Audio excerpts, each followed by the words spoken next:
Alrighty, welcome back. So in this video, we're going to talk about essential graphics.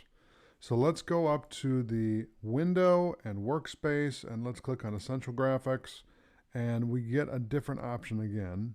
Okay.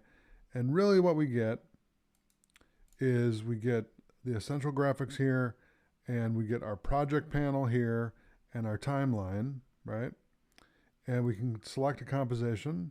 So let's do animation. Okay. And we can add formatting. We can export motion graphics template.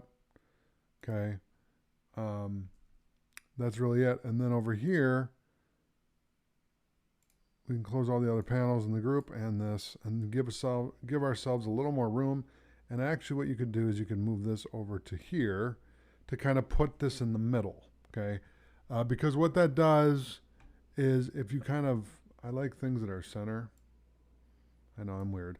I like to kind of center things up to make it easier to work with. If you have it set up like this, that's a really nice look and easy look for essential graphics. So you can grab stuff, put it in here, make templates, all that good jazz. Okay? So that is essential graphics. Thank you so much for watching, and I'll see you in the next video.